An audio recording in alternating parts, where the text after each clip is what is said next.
अपने गुरु के मैं संग संग ओली, अपने गुरु के मैं संग संग ओली, सखीरे मुझे टेक न आई लाज, आज गुरु दर्श दिखाए। अपने गुरु के मैं संग संग होली। गुरु जी के संग संग होने का मतलब गुरु जी ने हमें जो भगत बनके अपनी जो रहनी करनी दिखाई है, एक भगत की भूमिका में परमात्मा ने जो कर्म करके दिखाए हैं, कहते हैं मैंने उनका अनुसरण कर लिया, मैंने उनकी संगति कर ली। अपने गुरु के में संग संग होली, उनके साथ में होली। अब साथ में कौन होगा? जिनके विचार एक समान होंगे। इष्ट मिले और मन मिले, मिले सकल सब रीत, कहे कबीर ता जाइए रह संतन की। तो एक भगत वाले लक्षणों को, गुणों को अपने ऊपर धारण करके कह रहे हैं मैं अपने गुरु जी के साथ हो लिया। अब चाहे शीश कटे, चाहे जग रूठे, चाहे ये घर छूटे, मुझे तो मोक्ष प्राप्त करना है, अपने गुरुदेव जी को प्रसन्न करना है। और गुरुदेव जी के साथ साथ चलने में, उनकी संगति करने में, उनके वचनों पे चलने में हमें जो संघर्ष करना पड़ता है या पड़ेगा, परमात्मा कहते हैं उसमें भी तुम्हारा तप बनता है। तप, उसमें भी भक्ति बनती है। इस भक्ति मार्ग में भी परमात्मा ने बताया कि इसमें भी है तप, लेकिन इसमें वो तप नहीं है जो कुएं में उल्टा लटक जाए, ऊपर को पैर नीचे को सिर कर ले, पेट का पानी हिला दे, कहीं जंगल में जाके घोर तपस्या कर ले, धूना लगा ले। परमात्मा ने कहा कि वो तप नहीं। इस सत भक्ति मार्ग में तप बताया कि अपने गुरु जी के साथ साथ चलने में, उनके वचनों को निभाने में, उनके नियम और मर्यादाओं को निभाने में जो तुम्हें कष्ट आएंगे, किसी के पति की तरफ से, किसी की पत्नी की तरफ से, किसी के माता पिता की तरफ से, किसी के बेटा बेटी की तरफ से, तो किसी को समाज की तरफ से, कहते तुम जो संघर्ष करोगे उसमें भी तुम्हारा तप बनेगा, भक्ति बनेगी तुम्हारी। सतगुरु रामपाल जी। ताते सतगुरु सरना लीजय, कपट भाव सब दूर करी जय। योग यज्ञ तप तान करावे, गुरु विमुख फल कबू न पावे। फिर वही जाकर खड़ा करते हैं परमात्मा के गुरु के बिना कोई भी आप पुण्य करोगे, योग यज्ञ तप दान करा। यहां तप से तात्पर्य हठ योग से नहीं है। गीता जी अध्याय नंबर 17 के श्लोक 25 से 27 में कहा है कि जो तप जो है, जैसे गुरु की वचन पालन करने में जो तप, दान धर्म करने में जो तप, तप माने जो, जैसे आप गुरु वचन पर का पालन करते हो, भाई ये साधना नहीं करनी, ये नहीं करनी, या पूजा नहीं करनी, ऐसे नहीं करना, तो उसमें जो भी बाधाएं आपके सामने आती हैं उनका संघर्ष करके उनको निमटना, उनसे वो संघर्ष, वो तप, यहाँ उस तप की तरफ संकेत है, ना कि अन्य तप की तरफ। परमेश्वर ने बताया अपने गुरु के मैं संग संग होली, सखी मोहे देख न आई लाज। अर्थात हमने इस प्रकार से संघर्ष करते हुए, और एक भगत किसी दूसरे को समझा रहा है, अपने साथी को, कि देख अपने गुरु जी के वचनों पे चलते हुए मैं जो समाज से मैं जो संघर्ष कर रही हूं, जगत से संघर्ष कर रही हूं, अपने परिवार से संघर्ष कर रही हूं, देख मुझे तो बिल्कुल भी लाज नहीं आ रही, मुझे तो कोई शर्म नहीं आती, मुझे तो भगवान पहचान में आ गया। अब मुझे कोई लोक लाज नहीं है मुझे किसी की, मैं किसी से नहीं डरती, चाहे कोई मुझे गुंडी कहे, चाहे मुझे कोई भूंडी कहे, मेरी सूरत राम में। तो मीरा बाई का उदाहरण दिया परमात्मा ने कि आपको मीरा की तरह बनना पड़ेगा। मीरा अगर समाज की लोक लाज से, अपने परिवार के दबाव से अगर भक्ति छोड़ देती तो परमात्मा कहते हैं आज वो कहीं कुतिया बनी फिरती।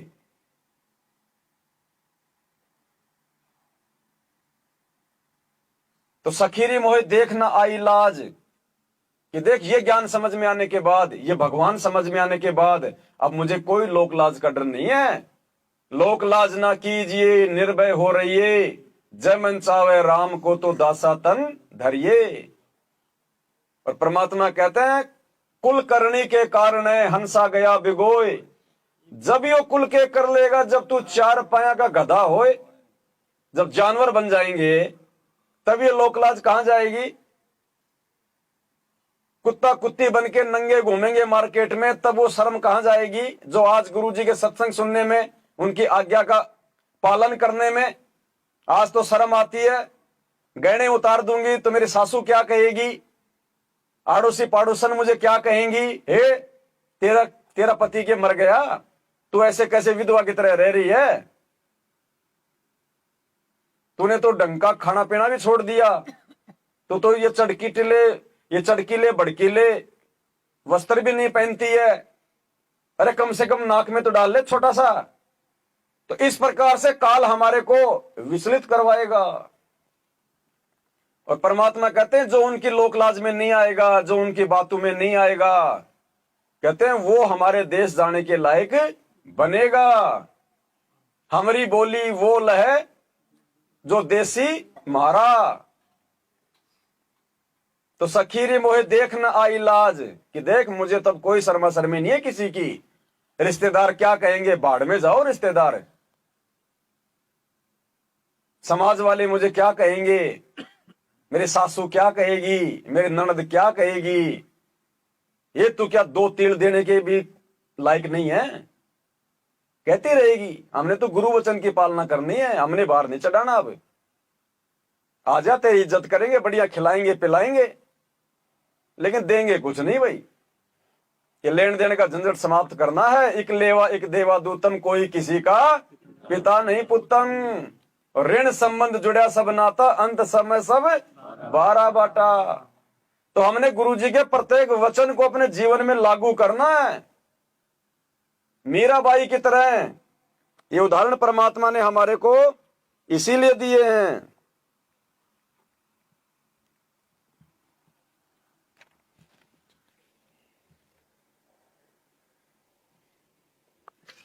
मीराबाई ने बोली चाहे मेरा सिर कट जा पर मैं सत्संग में जानता नहीं मना रह सकती।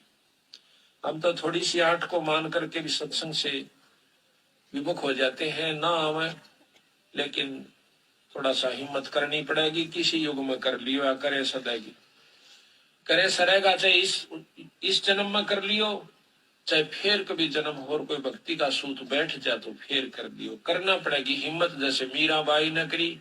भारत यह समझ में आई तो मीराबाई एक लड़की होकर और संग्रह समाज से कर सकती है, तो क्या हम नहीं कर सकते? और क्या आज की लड़कियां नहीं कर सकती? वो लड़की कोई चार हाथ थे उसका।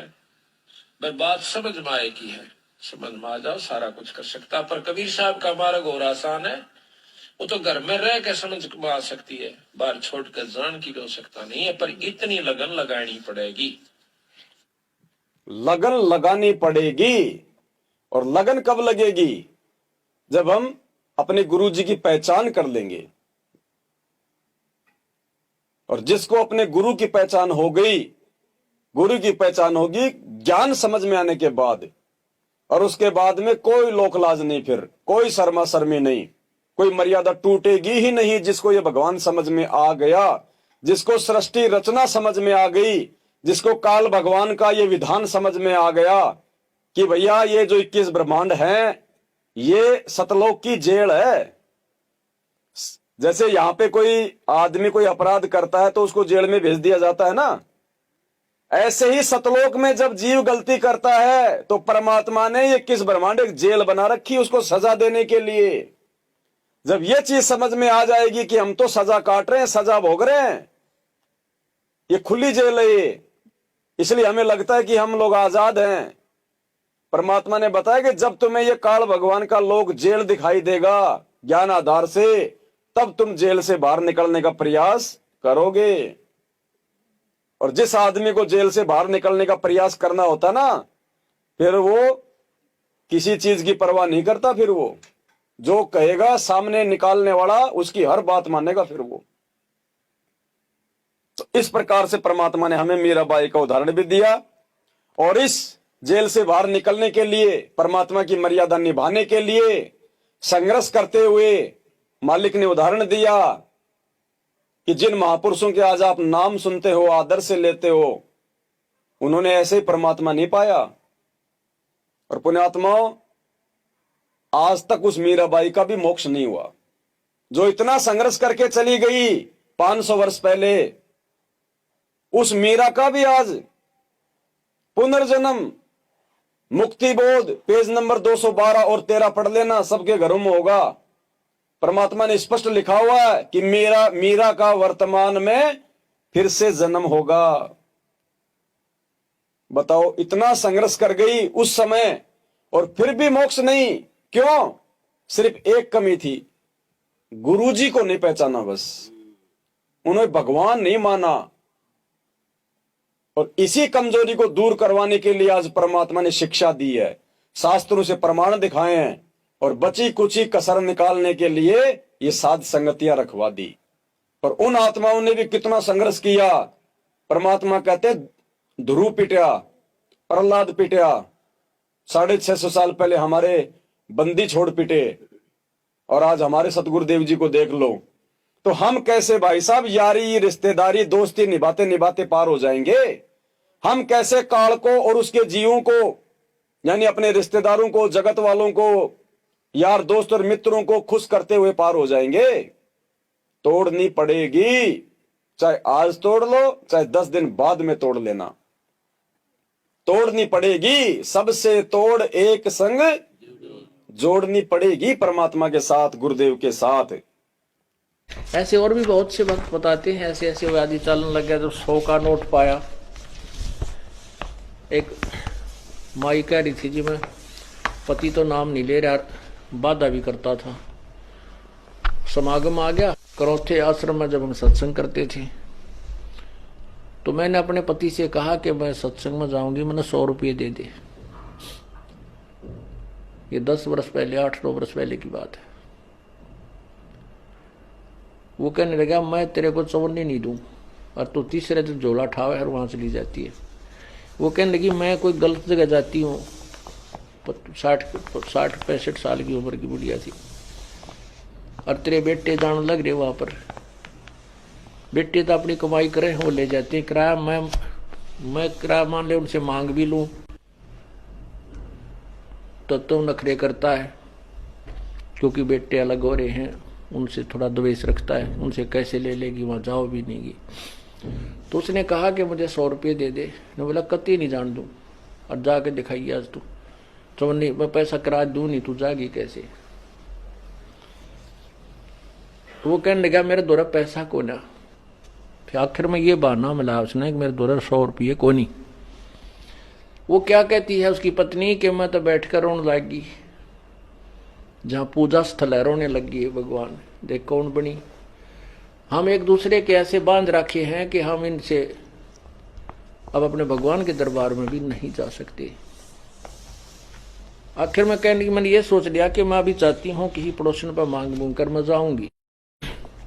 इतना दृढ़ निश्चय मैंने कर ही लिया था, लड़ाई होगी, बोलेगी, मार पीट लेगा और 2 मुक्के खा लेगी भगवान के नाम पे। ध्रुव पिटा, प्रहलाद पिटे, मीराबाई पिटी। ऐसे ही निर्णय होता है, ऐसे ही परमात्मा निकटाता है। इतने में बूढ़ा साइकिल लेकर जा था, गांव से निकला, सड़क थी अच्छी, तो दिल्ली के, ये पंजाब खोड़ की बात है, और वहां वो गया होगा सड़क के ऊपर आधा किलोमीटर। एक 100 का नोट ऐसे हवा में उड़ा, अगले साइकिल के अगले पहियों की ताड़ियां में आके चिपक गया, और उसने रोका तुरंत साइकिल। 100 का नोट ताजा, उसकी तो घीघी बंद की, घबरा गया, उल्टा आया, आकर ने बोला, ले भगवान, तेरे भगवान ने भेज दिया, तेरा 100 का नोट ले जा। तो और उसका जो है ना पसीने आ रहे, उसके बाद उसने मुझे मना नहीं किया। तो यहां परमात्मा कहते हैं, पति भरता पग जमी पर जो जो धर है पाव, समर्थ झाड़ू देते है ना काटा लग जावे। पति भरता भूखी रहे, यानी पति भरता को यानी सच्ची उस अनन्य मन से पूजा कर रही भक्त आत्मा को कोई अभाव होता है, किसी चीज की आवश्यकता होती है और वो वास्तव में उसकी आवश्यकता है, तो कहते हैं पति भरता भूखी रहे वहां समर्थ घर सोच। ऐसे पति की स्त्री के, ऐसे पति की स्त्री के काल कर्म हो मोक्ष मोच। कहते हैं जैसी भक्त आत्मा जब दुखी होती है तो भगवान के दरबार में भी चिंता बन जाती है। और ऐसे पति की स्त्री के काल कर्म हो मोक्ष, जो ऐसे दृढ़ता के साथ, समर्पण के साथ, पूरे विश्वास के साथ भगवान पर लगती है, उसके नाम पर, कहते हैं उन्हीं का मोक्ष होता है, उन्हीं के पाप कर्म नष्ट होते हैं। कहते हैं नुक्ते ऊपर रित जगा रे कोट कर्म जल जा तुम्हारे। ये नुक्ते होते हैं जो हम लोग लाज और किसी परमात्मा के नाम पर ना किसी पति से, ना पत्नी से, ना पुत्र से कोई दबाव नहीं मानते अपने आत्म कल्याण के लिए, तो परमात्मा प्रसन्न होता है। परमात्मा कहते हैं मात पिता सुत स्त्री, मात पिता सुत सत्री, आलस बंधु कान, संत मिलन को जब चले ये अटकावे आण। मात पिता, बालक है, बेटा है, बेटी है, माँ बाप नहीं जानते सत्संग में, जो 15-16 साल के 20 साल तक हैं वो माता पिता के अधीन होते हैं। और जो बुजुर्ग हैं वो जब बच्चे बड़े हो जाते हैं तो बच्चे बेटियां के अधीन हो जाते हैं, बेटे के अधीन हो जाते हैं। या फिर आलस, या फिर लोक लाज। जैसे आप यहाँ सत्संग में आते हैं, कोई ना कोई जरूर टकरा देगा, कहाँ चले, बेरा है सत्संग में जान दोगे, थारा तो पाँव लिकट रहा है, तीसरे दिन वहां बैठे रहते हो। तो इस तरह के श्लोक सुना देते हो। और आप जो ज्ञान में कमजोर है, इन बातों से दबाव मानने लग जाता है और फिर वो आना भी कम कर देता है, उसको ज्ञान नहीं है। इसके लिए परमात्मा कहते हैं कि मात पिता सुत स्त्री और आलस बंधु कांड। बंधु कांड माने लोक लाज, अपने मित्रों के वो कहे हुए व्यंग्यात्मक बातों से झिझक जाना। कहते हैं सतगुरु मिलन को जब चला ये अटकावे आण, ये आके आंट लावेंगे। किधर बेटा क्या माँ बाप या स्त्री ऐसी निकम्मी हो जाए कदी बेबे, बस जी का झाड़ बन जाती इस भगत के, या फिर लोक लाज, या खुद आलस कर जा, फिर देखोगे, फिर अगले बार देखेंगे, सर्दी ज्यादा है, गर्मी घनी है।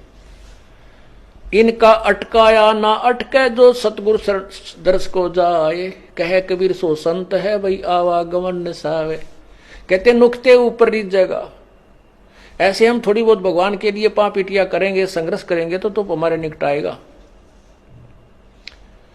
और केवल बात बनाते हैं परमात्मा या कोई भी क्रिया पूरी नहीं हो सकती। जैसे अब यहाँ कौन आएंगे, वो आएंगे जो पूर्ण रूप से परिचित हो चुके हैं इस ज्ञान से। सतगुरु रामपाल जी भगवान की। तो बार बार परमात्मा ने ज्ञान को आधार बनाने के ऊपर जोर दिया है, क्योंकि ज्ञान को आधार नहीं बनाएंगे तो ना भक्ति समझ में आएगी, ना भक्ति करवाने वाला समझ में आएगा, और यूं ही धक्के खाते रहेंगे हम बार बार परमात्मा से दूर होकर। तो परमेश्वर ने बताया अपने गुरु के में संग संग होली, सखीरी मोहे देख न आई लाज। तो अब इस परमात्मा की प्राप्ति के मार्ग में जो भी बाधाएं, चाहे परिवार की तरफ से, चाहे समाज की तरफ से, चाहे काम धंधे की तरफ से अगर आती हैं, तो बेशक वो हमसे दूर हो जाएं तो हो जाएं, वो हमसे छूट जाएं तो छूट जाएं, लेकिन पुण्यात्माओं अब की बार हमारे गुरुदेव हमारे से नहीं छूटने चाहिए। और जब गुरु हमारे पास में है तो सब कुछ हमारे पास में है। कुछ भी तो नहीं गया। परमात्मा फिर से आपका साथी उनको बना देगा। उनको भी फिर किसी न किसी बहाने, किसी न किसी कारण से अपने शरण में ले लेगा और वो भी आपके साथी हो जाएंगे, वो भी हमारे जो है पंथी हो जाएंगे। और आज यदि हमने उन काल प्रेरित जीवों से डर के, सहम के, लोकलाज में आके यदि हम भक्ति से दूर हट जाते हैं, या फिर हम भक्ति भी कर रहे हैं लेकिन मर्यादा तोड़ के, क्योंकि उनकी भी बात मान रहे हैं, उनकी जो क्रिया है वो भी कर रहे हैं और इधर भक्ति भी कर रहे हैं, तो भी बात नहीं बनेगी। फिर क्या होगा, एक दिन ज्ञान परमात्मा का पूरी धरती पे जाएगा। और जिन जिन घरों में परमात्मा ने हमें जन्म दिया और हमें अपनी शरण में लिया है, और अभी तक हमारे जो रिश्तेदार हैं, जो नाती है, जो अभी तक परमात्मा का विरोध कर रहे हैं, शरण में नहीं आए हैं, ये भी डेफिनेटली बात है। भगत के घर में जितने भी अनपदेशी हैं, आने वाले समय में परमात्मा की शरण में आएंगे वो शरण में परमात्मा के। तो जब वो परमात्मा की शरण में आएंगे और जब उनको ज्ञान होगा, अपनी गलतियों का एहसास होगा, और वो हमसे भी ज्यादा जो है दृढ़ता के साथ में लगेंगे, उस समय फिर वो हमारी उन कमजोरियों का मजाक उड़ाया करेंगे कि रे नालायक, हमें तो ज्ञान नहीं था उस समय, तूने तो हमारे से पहले नाम ले रखा था, तूने तो इतने सत्संग सुन रखे थे, फिर तू कैसे हमारी बातों में आके तू गुरुजी की मर्यादा जो है वो तोड़ा करता था, तू काहे का भगत है। फिर क्या मुंह दिखाओगे अपने उन्हीं रिश्तेदारों को, शर्मिंदा होना पड़ेगा।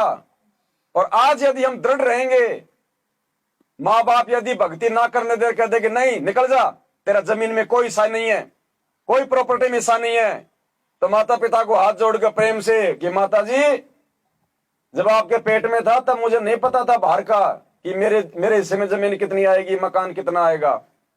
आपकी जमीन प्रॉपर्टी आपको मुबारक, हमें तो दुनिया की सबसे बड़ी प्रॉपर्टी भक्ति मिल गई। कबीरा सब जग निर्धना, धनवंता ना कोई, धनवंता सोई जानिए जिसके पास सतगुरु रूपी धन होए। मुबारक, एक सेकंड में नहीं सोचना, तुरंत जवाब दो, नैले पे दला, तो उनकी आंखें फड़फड़ा जाएंगी कि हमको ज्यादा तो नहीं बोल गए इसको।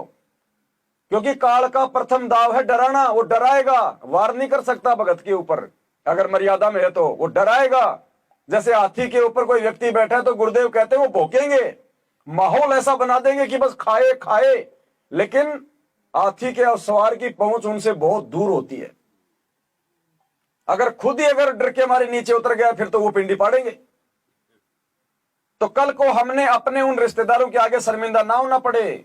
बहुत सारे एग्जाम्पल हैं परमात्मा ने दिए हुए सत्संगों में दृढ़ता के लिए। एक भाई को ज्ञान समझ में आ गया, दृढ़ता के साथ में लग गया, उसकी पत्नी को नहीं आया, और जब घर में वो भक्ति करता था, वो सारी परंपरा, वो रीति रिवाज छोड़ दिए, तो पत्नी नाराज हो गई, झगड़ा होता, और एक दिन बोली या तो बाबा रामपाल को या फिर मेरे को, दो में से एक को चुन ले। तो भाई ने हाथ जोड़ के कहा कि देखो मैंने तो बाबा रामपाल को चुन लिया, आपको रहना है तो आपकी इज्जत करूंगा, अपनी जिम्मेदारी निभाऊंगा, आपने नहीं रहना है तो जबरदस्ती हाथ पकड़ के नहीं रखूंगा आपको, आपकी मर्जी। जिसने जन्म दिया है चुगा पानी वो देगा। और वो मायके चली जाती है, 6 महीने बाद में खुद ही आती है, फिर मां से फोन करवाती है कि बुला ले तेरे जवाई को। कब, जब हम दृढ़ रहेंगे तब काल झुकेगा। हम पहले घुटने टेक देंगे तो काल तो हावी होगा ही फिर हमारे ऊपर। तो अब ज्ञान होने के बाद में ये मौका नहीं चूकना। यही समझाते हैं परमात्मा सत्संगों में, 4-4, 5-5 घंटे गुरुदेव के सत्संग करने का और कोई मकसद नहीं होता था। यही मकसद होता था कि ये आत्माएं भक्ति पे दृढ़ हो जाएं, काल इनसे मर्यादा ना तोड़वाए। क्योंकि मर्यादा टूटते फिर परमात्मा जो समर्थ है वो भी असमर्थ हो जाता है काल को दिए गए अपने वचन के अनुसार। गरीबदास जी ने अपनी वाणी में कहा, हम कौन सी वाणी है, अनंत कोटि बाजी जहां हम रचे सकल ब्रह्मांड, और गरीबदास मैं क्या करूं यो काल करे जीव खंड। कि जिस समय ये मेरे भक्तों की मर्यादा तोड़वा देता है उस समय मैं भी असमर्थ हो जाता हूं इस काल को दिए गए वचन के अनुसार। क्योंकि इसने यही वचन मांगा था कि परमात्मा आप नीचे जाओगे, जीवों को ज्ञान समझाओगे, हे परमात्मा, जो आपके ज्ञान को सुन के जो भक्ति पे जो आदमी दृढ़ हो जाए वो आपका हंस, बाकी जबरदस्ती किसी के साथ मत करना। बाकी जो आपके ज्ञान को ना समझे, जो आपकी मर्यादाओं में ना रहे, जो आपके वचन पे ना चले, वो मेरा भोजन, उसको जबरदस्ती ना ले जाना। तो परमात्मा ने कहा तथास्तु। इसलिए परमात्मा को आके इतना ज्ञान देना पड़ता है जोर दे दे के, क्योंकि वो जबरदस्ती नहीं करेगा। इसलिए परमात्मा ने सत्संग का तरीका अपनाया अपने विधान को बताने के लिए। तो हमने भी इतना सब कुछ ज्ञान लेने के बाद में परमात्मा को दुखी नहीं करना चाहिए। कहते हैं जिन बातों से गुरु दुख पावे उन बातों को दूर बहावे। तो इतना सब कुछ समझाने के बाद 27 वर्षों से, और आज भी यदि हम 3-3 भगवानों की पूजा करेंगे, 2-2 भगवानों की पूजा करेंगे, तो कैसे हमारा परमात्मा हम पे प्रसन्न होगा, और कैसे बात बात पे मर्यादा तोड़ने वालों की बात बनेगी। तो कोशिश करनी हम सभी भगत भाई बहनों ने, ये मौका बार बार नहीं आएगा। तो कहते हैं अपने गुरु के मैं संग संग होली, अपने गुरु के मैं संग संग होली, अपने गुरु के मैं